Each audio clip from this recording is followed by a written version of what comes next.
Kabanata 1. Inalok ako ni Ginang Miller ng 10 milyong dolyar at sinabihan akong iwan ang kanyang anak na si Gideon Miller. Akala ko malalim ang koneksyon namin ni Gideon, kaya plano ko sanang sabihin sa kanya ito bilang biro. Pagkatapos ng aming intimacy, aksidente kong nasagot ang tawag niya. Sa tingin mo ba dapat ay gintong nakaukit ang mga imbitasyon sa kasal o simple lang, Gideon? Tanong ng lalaki. Nanlamig ang dugo ko. Ikakasal na si Gideon. Kaya ano ang magiging epekto nito sa akin?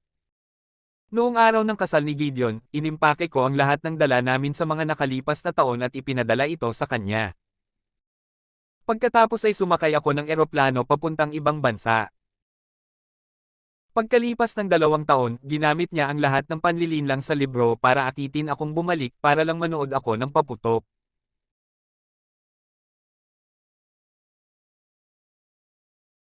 Habang namumukadkad ang mga cherry blossom sa tulay, tinanong niya ako nang may pamumula sa mga mata, noong 19 anyos tayo, sabi mo raw habang buhay na makakasama ang mga manunood ng paputok. Kasama pa ba iyon? Pumasok si Gideon sa banyo pagkatapos ng aming intimasya. Humiga ako sa kama at kinausap siya mula sa pintong salamin. Hinanap ako ni Ginang Miller ngayon, Gideon. Sumagot si Gideon sa mahinang boses, anong sabi mo? Biglang tumunog ang telepono sa tabi ko. Hindi ko pinansin ang masakit kong likod, humarap ako para sagutin ang tawag. Isang masiglang boses ng babae ang nagtanong, sa tingin mo ba dapat ay gintong nakaukit ang mga imbitasyon sa kasal o simple lang, Gideon? Totoo pala lahat ng sinabi ni Ginang Miller, ikakasal na si Gideon. Kaya ano ang magiging epekto nito sa akin? Nanatili akong nanigas sa kinatatayuan ko nang lumabas si Gideon na nakabalot ng tuwalya.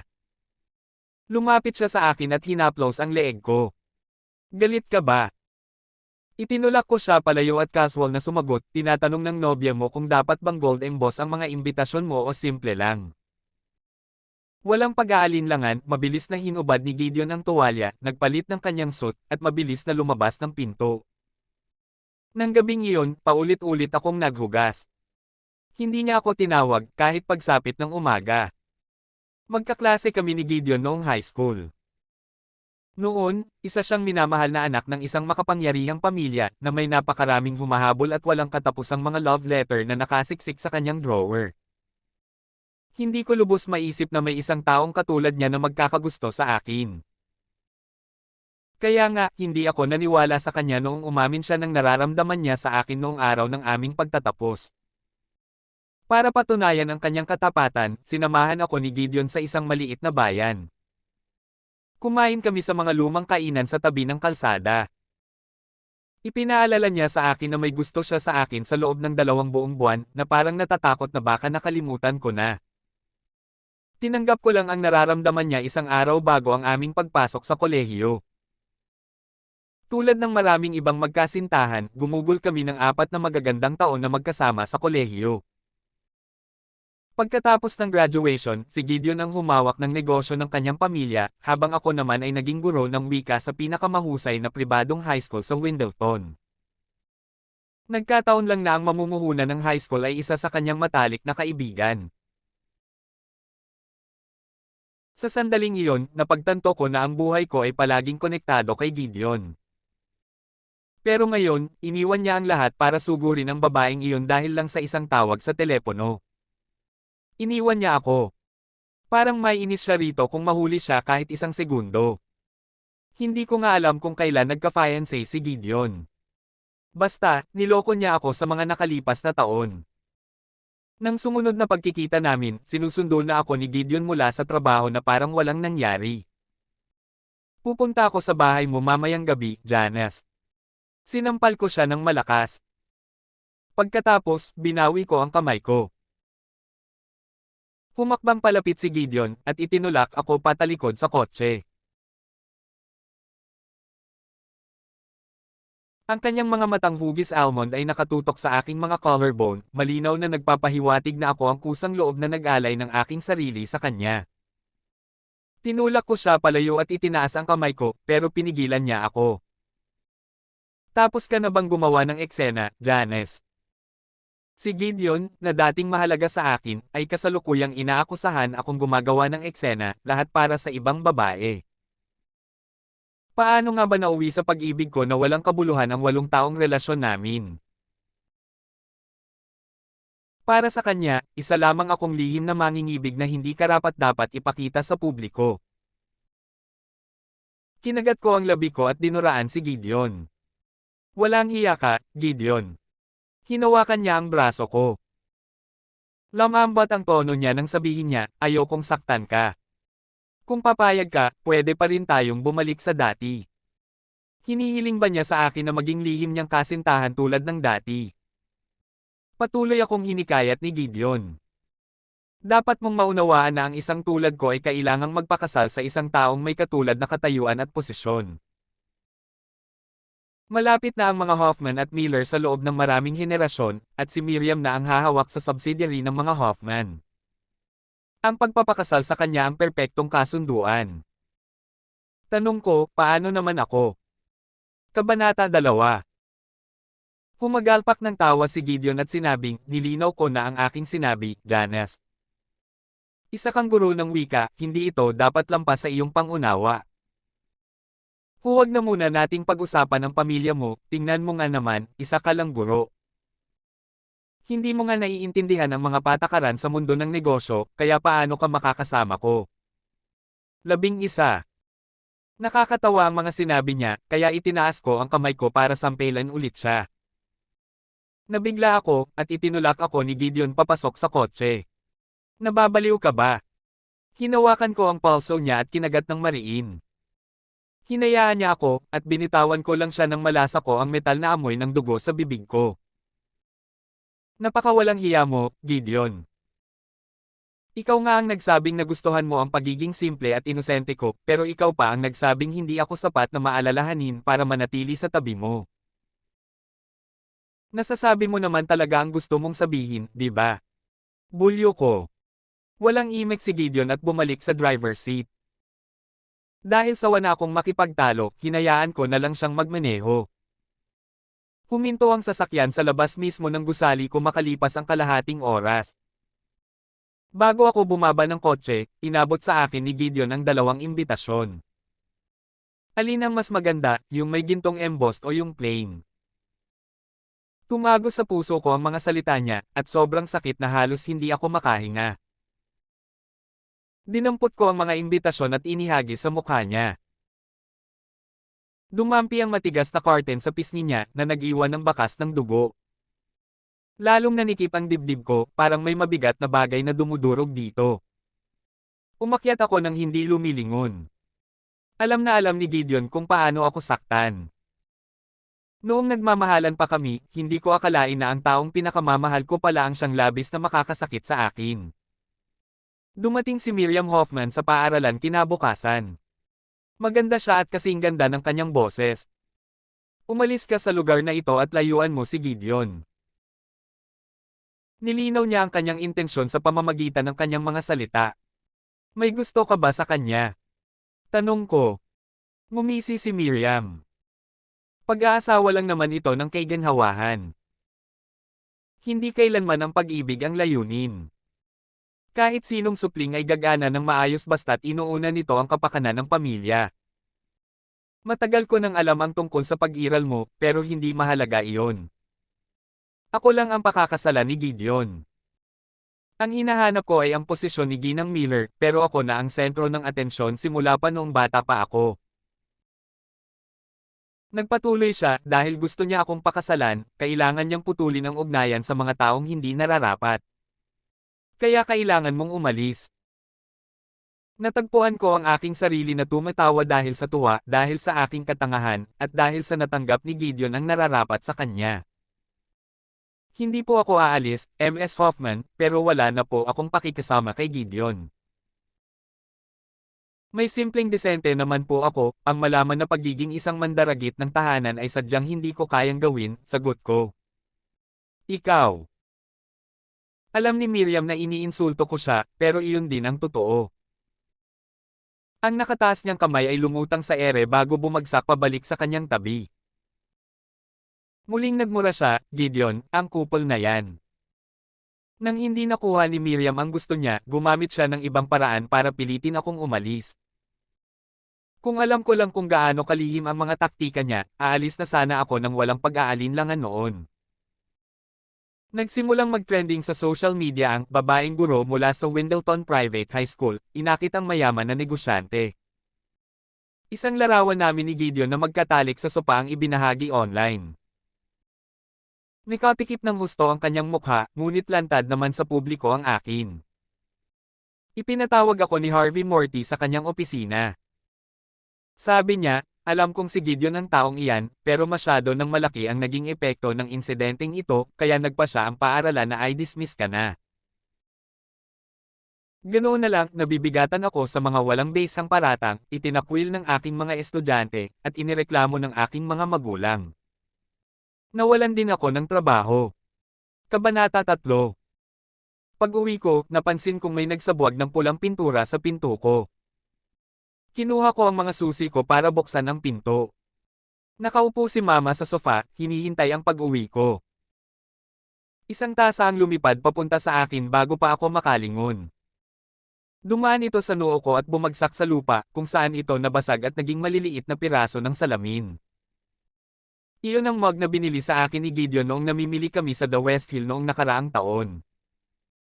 Sumimangot si nanay, paano mo pa nagawang magpakita ng mukha mo rito? Pinahiya mo na ako ng husto. Alam mo ba ang sinasabi ng mga tiyahin mo tungkol sa akin? Sinasabi nila na hindi kita naturuan ng mabuti. Nakakit ang tatay mo ng isang taong naninira ng tahanan.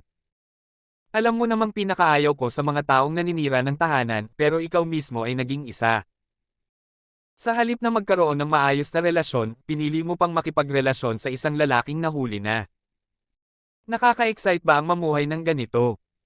Gaya ng inaasahan, wala kang hiya gaya ng tatay mo. Umiiyak ako habang nagpapaliwanag, hindi po, Nay. Hindi po ako ganoon, siya ang nag-akusa sa akin. Walang pag-aalinlangan akong sinampal ni nanay. Sinasabi mo bang kinukutya ka ng lalaking yun? Tiningnan mo na ba ang sarili mo sa salamin? Ano ba ang meron ka para ikukwento ka niya? Bigla siyang kumuha ng kutsilyong pamprutas at itinapat ito sa kanyang leeg. Mag-record ka ng video at ipadala mo na sa family group chat. Sabihin mo sa kanila na hindi nakita anak simula ngayon. Hindi na ako magkakaroon ng anak na katulad mo. Gawin mo, kung hindi, magpapakamatay ako sa harap mo. Gaya ng gusto ni nanay, nag-record ako ng video at ipinadala ito sa group chat ng pamilya. Dagdag niya, hindi ko na anak si Janice Harrison simula ngayon. Ano man ang gawin niya ay wala siyang kinalaman sa akin. Kung gusto mong sisihin ang kahit sino, sisihin mo ang gagaw niyang ama. Pagkatapos ay tinitigan niya ako ng masama at sinabing, kahit na pinutol na natin ang ating relasyon, kailangan mo pa ring magbayad para suportahan ako. Kung isasalang-alang ang ating relasyon sa loob ng 27 taon, maaari mo akong bayaran ng lump sum at tapusin na natin ito. Ibinigay ko kay nanay ang lahat ng ipon ko. Bago umalis, nakita niya ang isang lumang litrato namin noong bata pa kami sa mesa ko. Pagkatapos ay pinagpira-piraso niya ito at sinabing, nandidiri ako na alam kung magkasama tayong kumuha ng mga litrato. Hindi ako makapaniwala na nanganak ako ng isang babaeng katulad mo na sadyang naging isang mandaragit ng tahanan. Umalis si nanay, at doon natapos ang buong kaguluhan. Matagal akong nakaupong nakasalampak sa pader. Namamanhid na ang mga binti ko nang bumangon ako. Walang tigil na tumutunog ang telepono ko. Dahil sa inis, sinagot ko ang tawag, at narinig ko ang boses ni Gideon. Ayos ka lang ba? Huwag kang masyadong madrama. Bigyan mo muna ng ilang araw, at makakalimutan din iyon ng lahat. Ang kasintahan niya ang may masamang hangarin naman ay sa akin, pero ako ang madrama sa paningin niya. Nagmura ako, mapunta ka sa impyerno, bastos ka. Saka ko pinatay ang tawag ng walang pag-aalinlangan. Ibinaba ko ang telepono ko at pinost lahat ng aming lumang chat history, mga litrato, at maging ang mga regalo niya para sa akin kay X. Isinulat ko, ako ang tinaguriang taga-sira ng tahanan sa iskandalong ito, pero hindi ako ang taga-sira ng tahanan dito.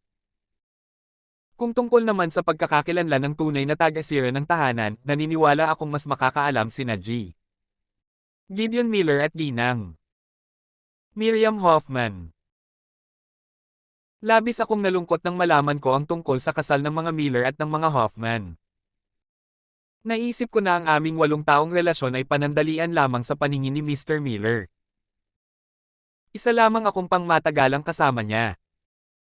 Nagpatuloy si isa, pwede naman sana niyang tapusin ang relasyon namin nang magdesisyon siyang pakasalan si Ms. Miriam Hoffman, ngunit hindi niya ginawa. Gusto niya ng isang matamis at masunuring kasintahan at isang may kakayahang asawa na sasama sa kanya sa mundo ng negosyo. Pero paano naman magkakaroon ng dalawang landas ang sinuman? Aalis na sana ako, pero sina Ms. Hoffman at Mr. Miller ay gumawa pa ng mga kasinungalingan tungkol sa aking panloloko para lang mapaalis ako. Hindi ko alam na ganito pala mapagbigay, si Mr. Miller, handang tawagin ang sarili niyang cuckold para lang makalaya sa akin. Nakakuha ng malaking atensyon ang post ko sa sandaling na i-post ito. Bagamat sinubukan ng mga Miller at Hoffman ang kanilang makakaya upang pigilan ang nagtetrend na paksa, malayo pa rin itong mailigtas. Tutal, marami naman silang kaaway sa mundo ng negosyo. Kabanata 4. Bumagsak ng husto ang presyo ng stock ng mga Miller, kaya masyadong abala sina Gideon at Miriam para abalahin ako. Sa wakas ay nagkaroon ako ng ilang araw na kapayapaan kahit minsan. Ngunit ang nakatakdang dumating ay darating din kalaunan. Isang mensahe mula kay Gideon ang lumabas.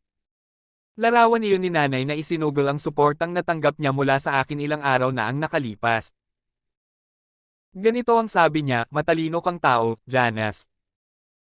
Ang mga hindi naaangkop mong sinabi ilang araw na ang nakalipas ay nagdulot ng malaking pinsala sa mga Miller. Alam mo na ang gagawin. Noon pa man ay umaasa na kami ni nanay sa isa't isa. Napakayabang niya. Noong iniwan ni Papa ang pamilya namin para sa iba, sa akin niya ito ibinubuhos kapag may namumutya sa kanya.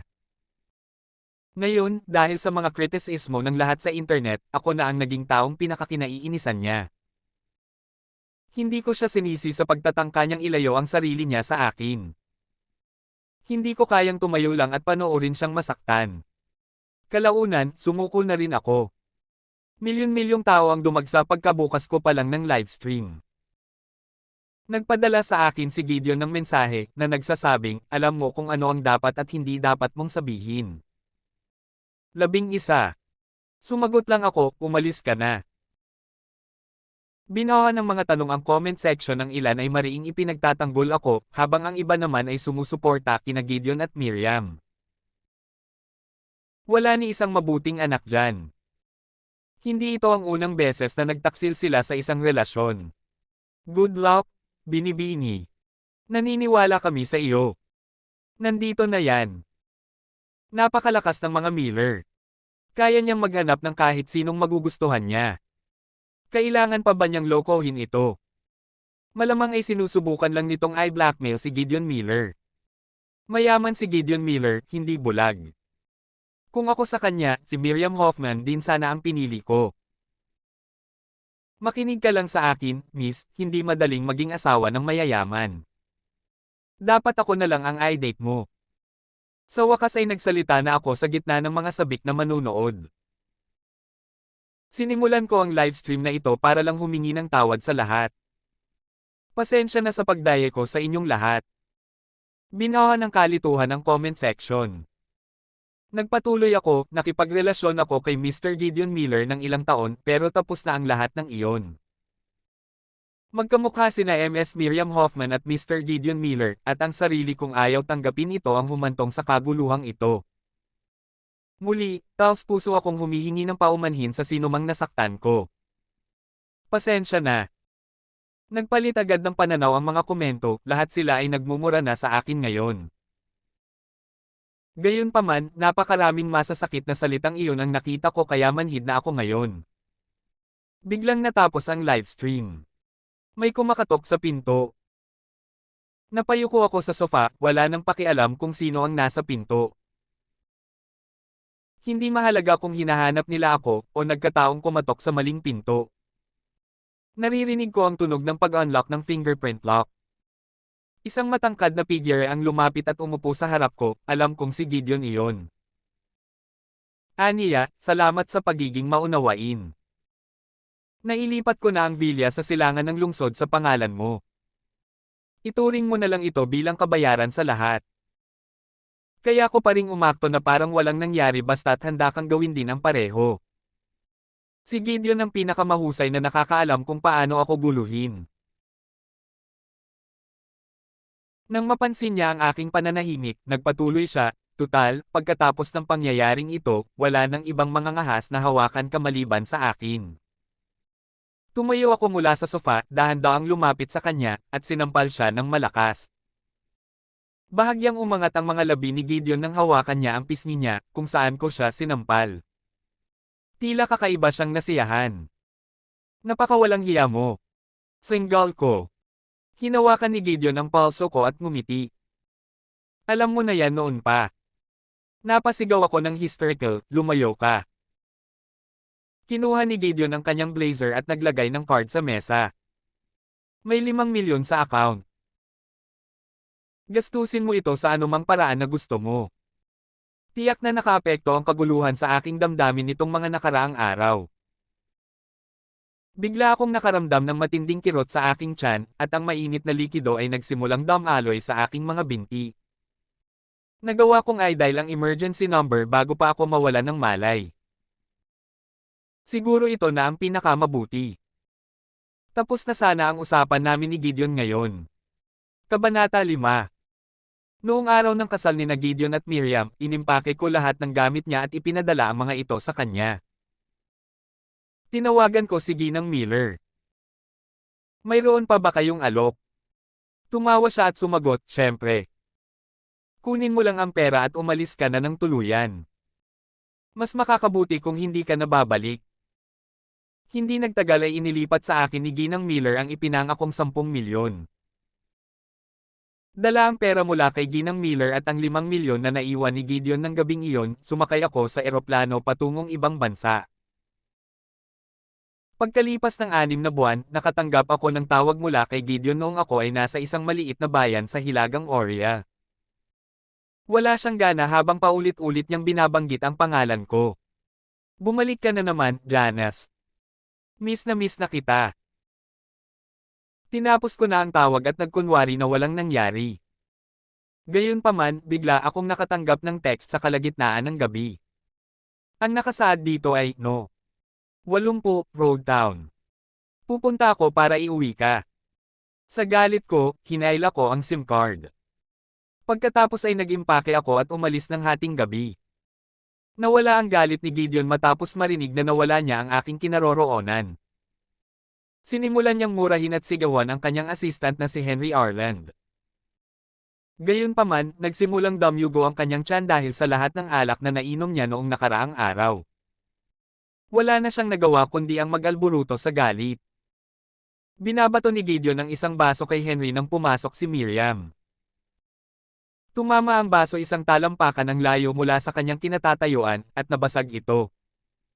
Sinenyasan ni Miriam si Henry na umalis. Pagkatapos ay umupo siya sa upuan sa harap ni Gideon, kinuha ang kasunduan, at inihagis ito kay Gideon. Wala akong pakialam kung sino ang mamahalin mo sa kaibuturan ng iyong puso. Dahil ang mga Miller at ang mga Hoffman ay nakatali na sa pamamagitan ng pagsasama ng kaganhawahan, mas mabuting gampanan mo ang iyong bahagi bilang manugang ng mga Hoffman at pirmahan ang kasunduan. Aniya. Tiningnan ni Gideon ang hindi patas na mga termino sa kontrata at tumawa. Mukhang karma ang natatanggap ko pagkatapos ng lahat. Makinig ka, Miriam, tapos na ako sa sumpaman lang na kasal na ito ng kaganhawahan. Natigilan si Miriam. Pagkatapos ay inihagis niya ang pagsang-ayon sa mukha nito at nagmura, sa tingin mo ba ay maaari kang huminto kahit kailan mo gusto? Bakit hindi mo ginawa iyon ng mas maaga? Sa tingin mo ba ikaw lang ang nawalan ng taong mahal nila? Nawalan din ako ng taong mahal ko, para lang pakasalan ka. Tapos ngayon sinasabi mo sa akin na susuko ka na. Wala akong pag-asa. Panoorin kitang pagsisihan ito habang buhay. Umupo si Miriam ng mga bodyguard para bugbugin si Gideon ng araw ding iyon. Pagkatapos noon, 6 na buwan siyang nanatili sa ospital. Gayunpaman, ang kanilang relasyon ay nagkawatak-watik na. Sa huli, kinailangan ni Ginang Miller na walang kahihiyang kumilos upang makonsela ang kasal ng dalawang pamilya dahil sa kanilang kaiganhawahan. Nalaman ko lang ang tungkol dito makalipas ang 1 taon. Sadyang ipinaalam ni Gideon na may alitan ang mga Miller at Hoffman at kumalat ang balita ng parang apoy. Maging ako ay nakaalam nito noong nakatira ako sa Southern Oria. Maraming bersyon kung bakit naghiwalay sina Gideon at Miriam, ngunit karamihan ay nagsasabing hindi niya kayang bitawan ang kanyang dating kasintahan at siya ang nagkusa na humingi ng diborsyo. Alam kong si Gideon ang sadyang naglabas ng balitang ito. Tutal, mas kilala ko siya kaysa kaninuman matapos ang 8 taon niyang pakikasama. Kapag nagdesisyon siyang gumawa ng isang bagay, sisiguraduhin niyang malalaman ito ng lahat. Sa kung gaano kalakas ang mga Miller, walang sino man ang maglalakas loob na basta na lang magkalat ng mga tsismis tungkol sa kanyang personal na buhay. Taglagas ng sumunod na taon nang makita ko ulit si Gideon. Isinuot ko kay Juno ang isang bagong hobby na strawberry na sombrero. Itinaas niya ang laylayan ng kanyang damit at yumuko sa akin habang sinasabing, "Salamat." Tinapik ko siya sa ulo nang mapagtanto ko kung gaano ko siya pinalayaw. Hinailan ni Juno ang laylayan ng damit ko at pakyut na sinabi, "Gusto ko ng peach crisps. Pwede mo ba akong ipagluto?" Inabot ko ang daliri ko para hawakan ang ilong niya, at nakita kong ang ganda niya. Pagkatapos ay itinuro ko ang grocery store sa harap. Kung ganoon, si Juno na lang ang bibili ng peach. Napailing si Juno nang pumayag ako. Si Mommy ang pinakamagaling. "Mahal kita, Mommy." Masaya siyang tumakbo papunta sa grocery store dala ang ilang pera. Napagtanto kong wala nang mas gaganda pa sa buhay ko habang pinagmamasdan ko ang kanyang inosenteng kilos. Biglang may lalaking sumulpat sa tabi ko. Hindi ako lumingon, pero kitang-kita ko ang presensya niya.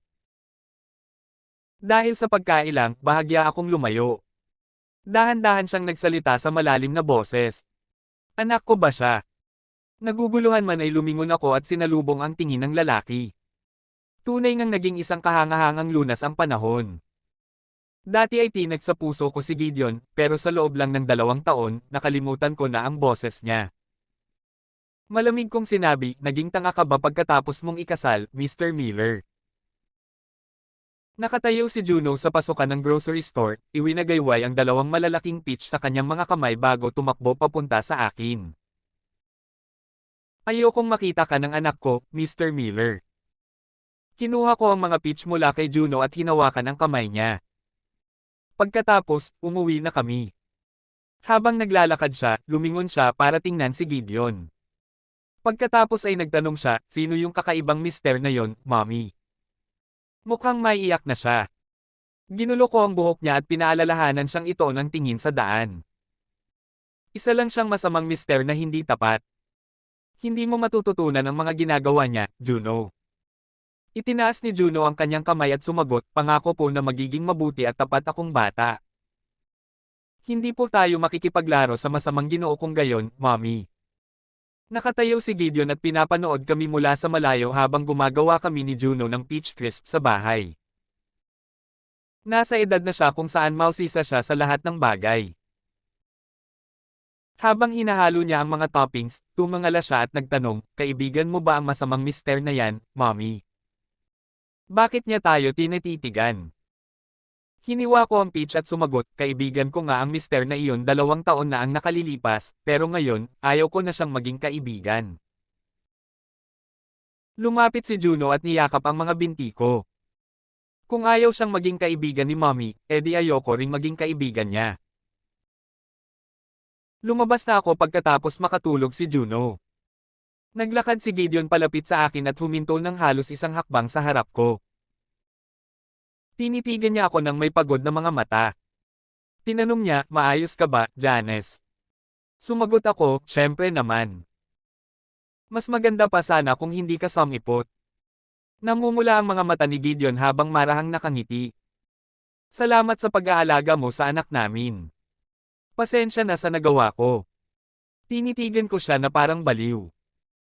Mapanghamak na sagot ko, magpatingin ka na sa ulo mo imbes na kausapin mo ako.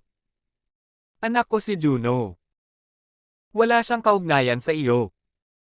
Parang hindi naintindihan ni Gideon ang sinabi ko. Mukhang nakahinga pa siya nang maluwag nang sabihin niya, Juno ang ganda ng pangalan. Kaya, Juno ang pangalan ng anak natin. Hindi ko na siya nagawang itama ng 2 beses. Nagbabala ako, pumunta ako rito para lang hilingin sa iyo na tumigil ka na sa panghihimasok sa buhay ko.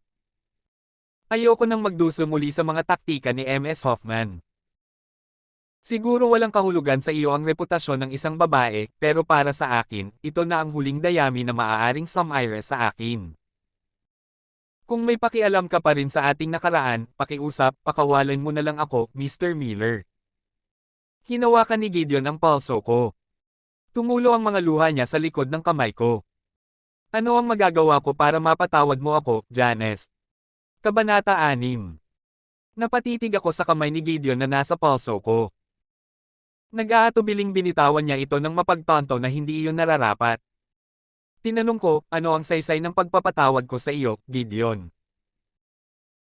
Nakamove on na ako, kaya bakit kailangan mo pang magpakita sa harap ko?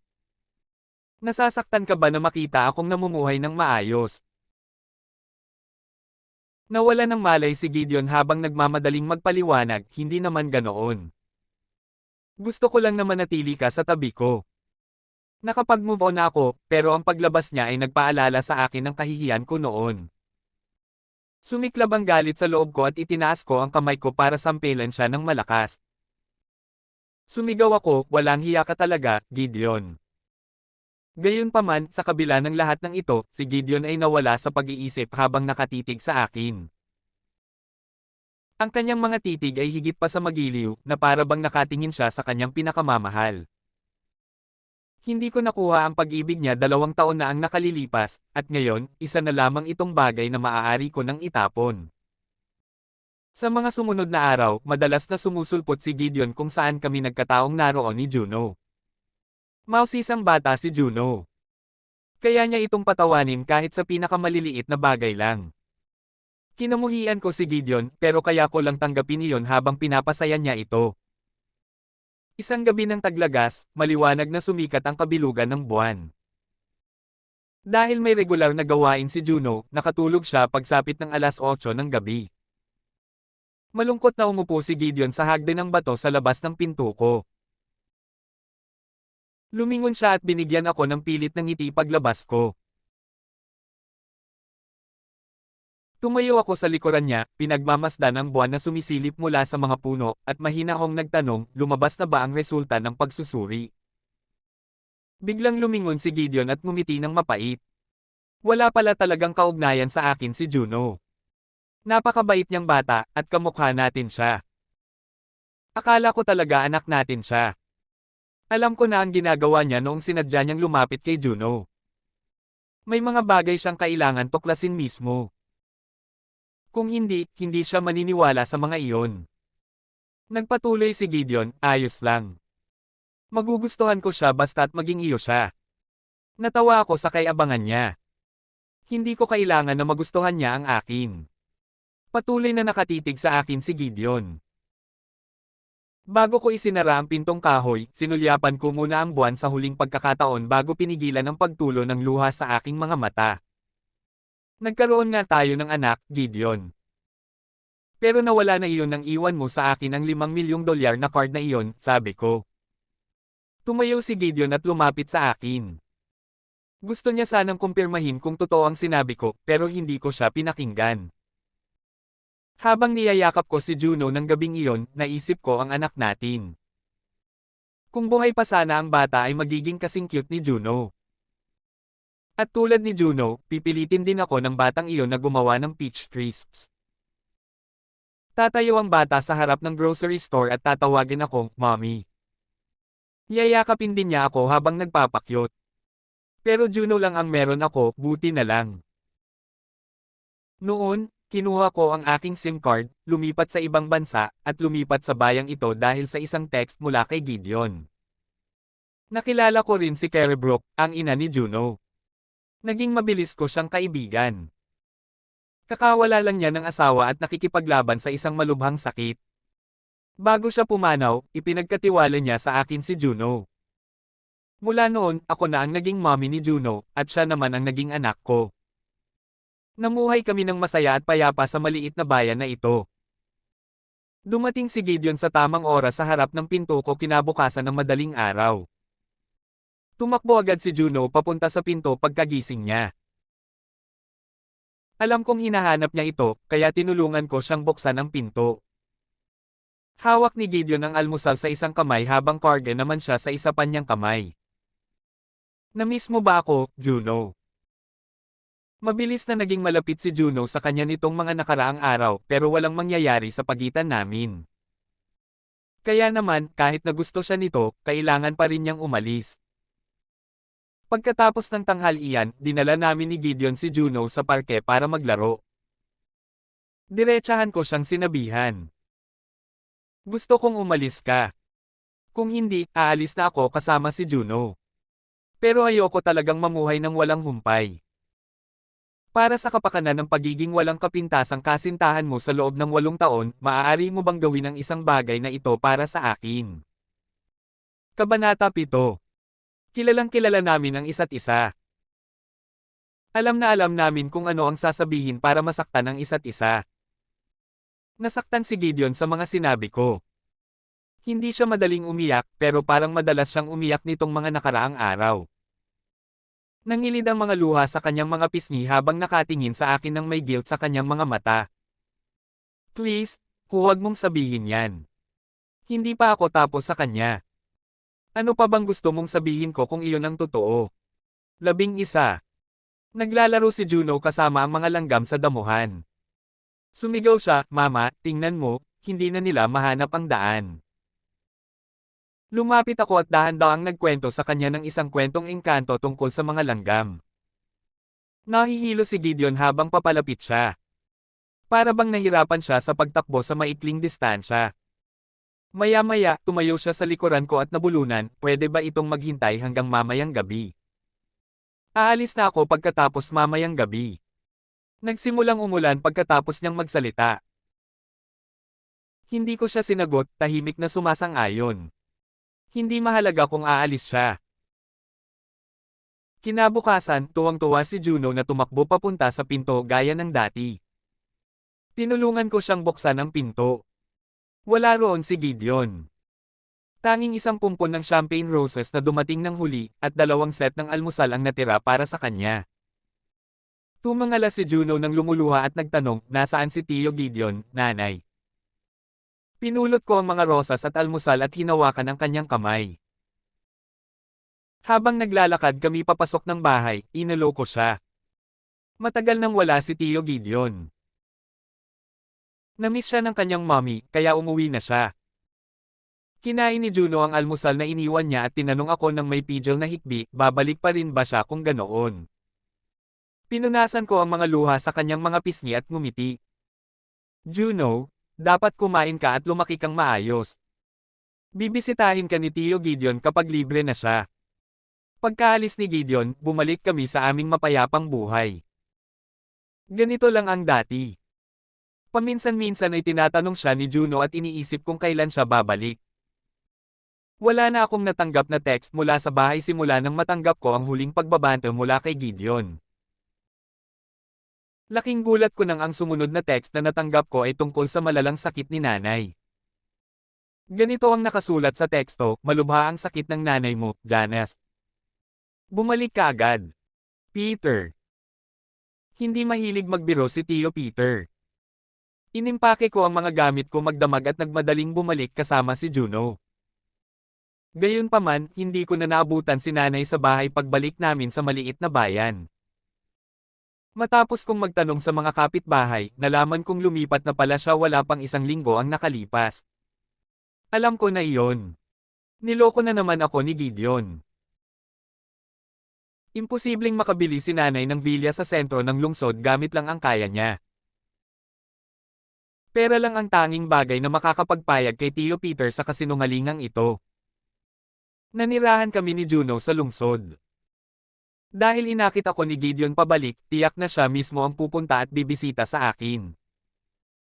Hindi ko alam kung paano nalaman ni nanay ang tungkol sa akin, pero kaninang madaling araw pa siya naghihintay sa labas ng kwarto ko sa hotel.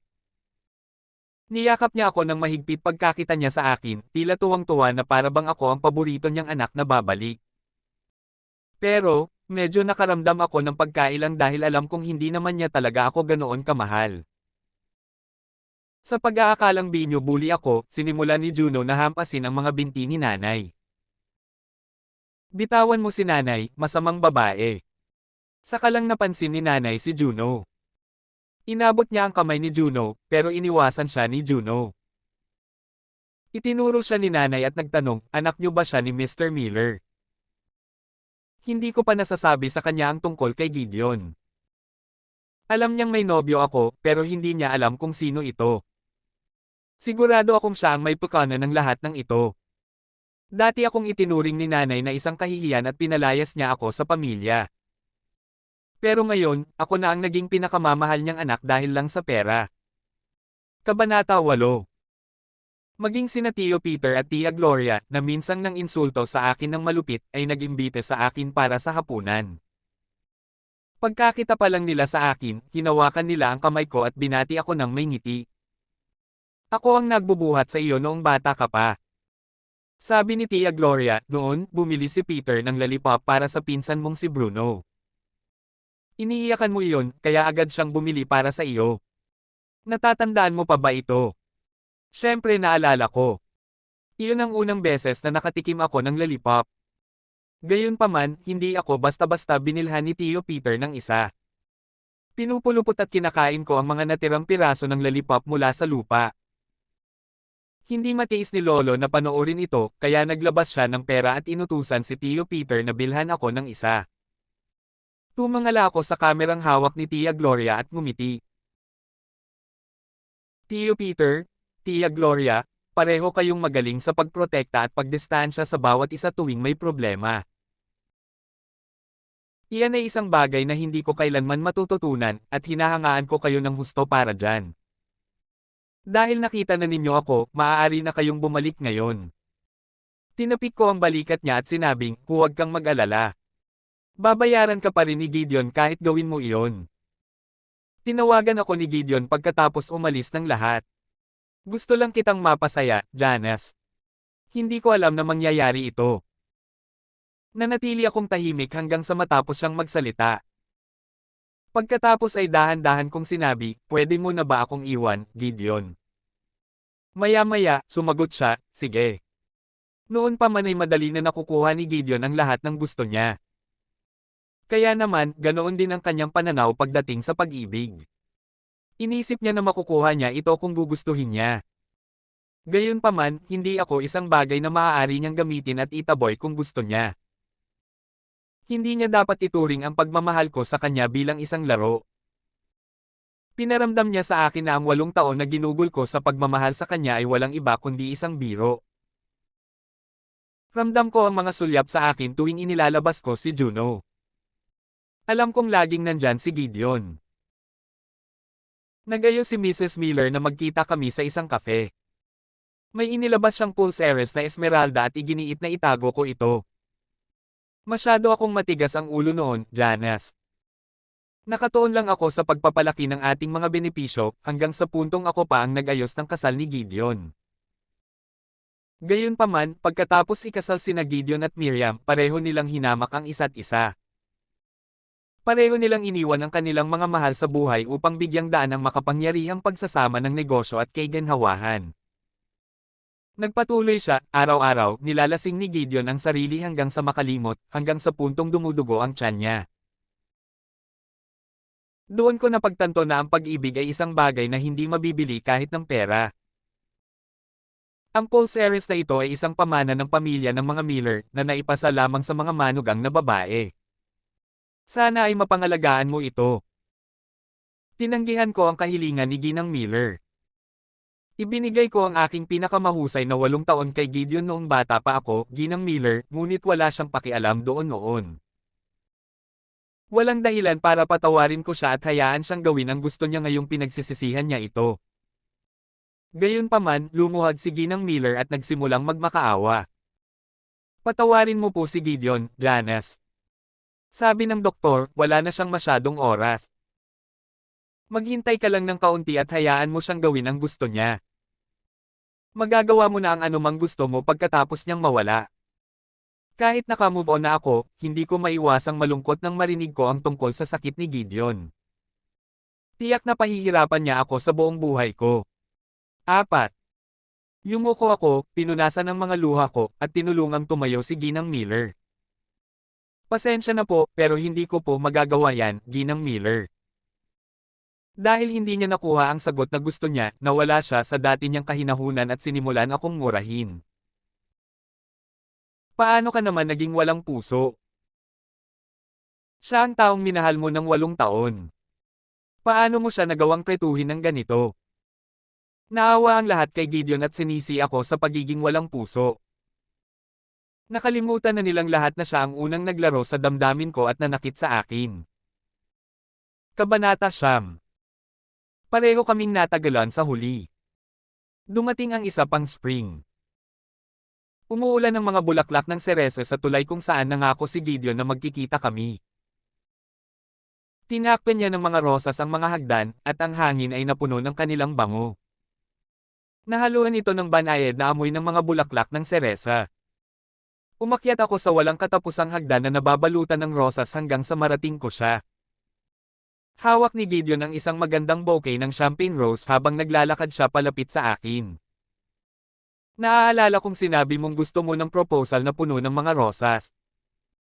Kinuha ko ang mga bulaklak sa kanya, itinuring ang lahat bilang isang walang ingat na panaginip ng aking kabataan.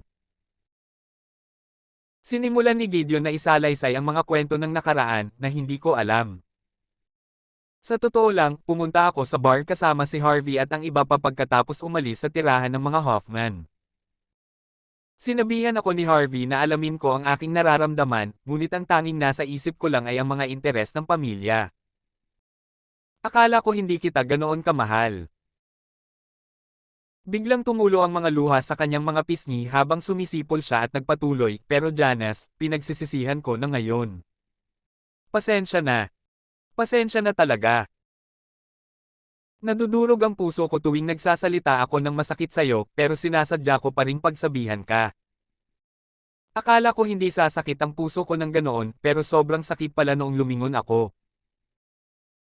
Nang matanggap ko ang mga parsela mo pagkatapos ng kasal ko lang napagtanto na nakagawa ako ng isang malaking pagkakamali, pero umalis ka na pala noon. Hinanap kita kahit saan pero wala akong nagawa. Sa wakas ay natagpuan din kita kalaunan, pero tuluyan na kitang nawala muli sa isang text lang mula sa akin. Labis akong nagsisi. Sabi ni Gideon, nang gabing iyon, matagal akong nakatayo sa ilalim ng gusali ninyo.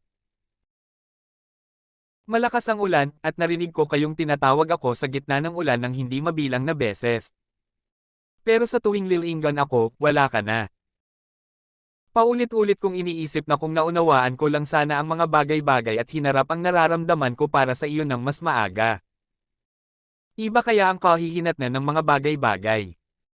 Paulit-ulit siyang nagmamakaawa para sa aking tawad habang nagsasalita ng hindi malinaw. Tayo. Dapat ay magkakaroon tayo ng anak, pero kasalanan ko lahat. Mali ako. Sinira ko ang lahat. Alam kong hindi ako sapat para sa'yo, pero mahal na mahal kita. Ang isipin pa lang na hindi na kita makikitang muli ay nalulungkot na ako, pero hindi bale. Hindi mo ako mapapatawad. 4. Iniabot ko sa kanya ang isang piraso ng papel. Hindi siya makapaniwala, pero dali-dali niya itong kinuha na parang nag-aalalang baka bawiin ko. Biglang may malakas na dagandong habang nagliliwanag ang langit dahil sa matingkad na mga paputok. Ang mga kulay ay sumasalamin sa mga nakakalat na rosas sa lupa. Kung 3 taon na ang nakalipas nang mangyari ito, magiging romantiko sana ang tanawing ito kasama si Gideon. Mahigpit niyang hinawakan ang kamay ko at inihilig ang ulo niya sa kamay ko habang tahimik naming ninanamnam ang Furryworks display. Tumagal iyon ng kalahating oras. Tanong ni Gideon sa boses ng kabayo, noong 19 anyos tayo, sabi mo raw habang buhay na magkakasamang manunood ng paputok. Kasama pa ba iyon? Kahit alam niyang hindi na namin maibabalik ang dati naming kalagayan, iginiit pa rin niya na gusto pa rin niyang makakuha ng sagot. Nanlabo ang paningin ko dahil sa mga luha, at ang tanging naiisip ko lang ay kung gaano siya katawa-tawa. 4. Noon, lagi mong sinasabi sa akin na mahal mo ako bawat taon, Gideon. Pero sa kabila ng lahat ng mahal kita mo, iba pa rin ang napunta sa'yo. Kung hindi mo lang nabanggit, makakalimutan ko na minsan ko itong sinabi noong 19 anyos ako, sagot ko. Napangiti ng mapait si Gideon. Kalaunan ay napaiyak siyang muli. Alam ko. Alam kong hindi mo na ako mapapatawad ngayon. Alam ko. Kabanata 10. Sa totoo lang, hindi nga ako sigurado kung pupunta ka ngayon. Nakipagpusta ako kay Harvey na pupunta ka at talagang pumunta ka, sabi ni Gideon. Natawa ako at sumagot, pareho ka pa rin, Binyo, bully mo pa rin ako gaya ng dati. Alam mo ba kung bakit ako pumunta ngayon? Tumingin sa akin si Gideon ng may pag-asam, ayaw niyang makaligtaan ang anumang bagay mula sa aking ekspresyon. Sa ilalim ng kanyang mapang-abang na tingin, sumagot ako, dahil mabait ako. 11. Isang bagong meme sa internet ang nagpatawa sa amin. Pero hindi iyon sapat para maalis ang pagmamahal at puot na naipon sa pagitan namin sa nakalipas na 3 taon. Nagtanong si Gideon, siguro naman hinamak mo ako, di ba? Hindi ko napigilan ang sarili ko na hindi. Alam mo naman. 8 taon din naman pala tayong magkasama, sagot ko. Punong-puno ng pawis ang noo ni Gideon. Napakaputla niya kaya halos hindi ko na siya makilala bilang ang taong nasa alaala ko. Tama si Ginang Miller, may sakit siya. Pero hindi ibig sabihin noon ay kailangan ko siyang patawarin dahil lang doon. Pumikit si Gideon at bahagyang lumunok na parang sinusubukang tunawin ang aking puot. Minulat niya ang kanyang mga mata pagkaraan ng ilang sandali, hinaila ako paarap sa kanya, at sumandal sa aking ulo. Gamit ang pinakamahinahong boses, sinabi niya ang pinakamalupit na mga bagay. Siguro nalaman mo na ako ay may malubhang sakit. Wala na akong gaanong natitira, ngunit sapat akong makasarili para gustuhin na maalala mo ako magpakailanman. Alam kong may darating na mas better para sa iyo sa hinaharap pero hindi ko lang talaga matanggap.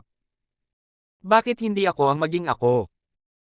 Ang isipin na balang araw ay tuluyan mo akong makakalimutan ay nakakadurog ng puso ko. Nagpatuloy si Gideon, kaya pinag-isipan ko ito ng matagal, paulit-ulit na binubuklat ang mga litrato natin, hanggang sa naisip ko ang ideyang ito. Mula ngayon, maiisip mo ako tuwing makakakita ka ng mga rosas at paputok, kahit na nakatayo ka sa isang tulay o sa ilalim ng namumulaklak na cherry blossom sa Tagsibol. Isa lamang akong makasarili kaya kahit hindi na ako manatili sa tabi mo habang buhay, gusto ko pa rin na maalala mo ako. Pero ano na ngayon? Mas mabuti na iyon kaysa sa tuluyan na akong makalimutan. Sinulyapan ko ang oras. Maghahating gabi na, hudyat ng pagsisimula ng isang bagong araw. Humiwalay ako sa mga bisig niya, pero matigas ang ulo niyang ayaw bumitaw sa kamay ko. Tinanggal ko ang mga daliri niya at bumantong hininga ng malalim. Panahon na, Gideon. Tapusin na natin ang lahat dito. Namumula at namamaga ang mga mata ni Gideon. Halos hindi marinig ang kanyang boses nang magtanong siya, wala na ba talaga tayong kinabukasan? Inihilig ko ang aking ulo, pinipigilan ang aking mga luha bago dahan-daang sumagot, tapusin na natin ito, Gideon. Masasaktan lang tayong dalawa kung patatigilan pa natin ito. Sa ngayon, ang gusto ko lang gawin ay panoorin si Juno na lumaki.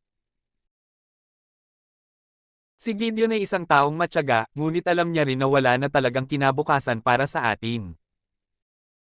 Tulad ng mga paputok gaano man kaganda, kalaunan ay maglalaho rin ang mga ito. Kahit minsan ko siyang minahal ng lubos, may mga bagay na kapag nangyari na ay hindi na maibabalik pa. Kalaunan, lumipat ako sa isang maliit na lungsod sa timog kasama si Juno. Nagpunta rin si Gideon sa ibang bansa para magpagamot. Isang developer ang dumating sa lungsod noong nasa ikatlong baitang si Juno. Sa loob lamang ng ilang buwan, ang mga berdeng sinturon sa mga kalsada ay namumukadkad na ng mga rosas. Isang malaking paputok ang biglang magliliwanag sa kalangitan sa isa sa mga gabi tuwing kalagitnaan ng tagsibol. Madalas na nahuhuli ng media ang presensya ni Gideon sa lungsod. Ngunit sa bawat pagkakataon, nakatayo lamang siya sa isang tulay sa pinakamataas na lugar, nakatitig sa isang direksyon. Alam ko na sa kalagitnaan ng bawat tagsibol, may nakatayo sa tulay sa kabilang panig. Babantayan niya ang bahay ko ng ilang araw. Ngunit kami ay nakatadhana lamang na makahanap ng kapayapaan sa aming buhay sa pamamagitan ng isang pamamaalam.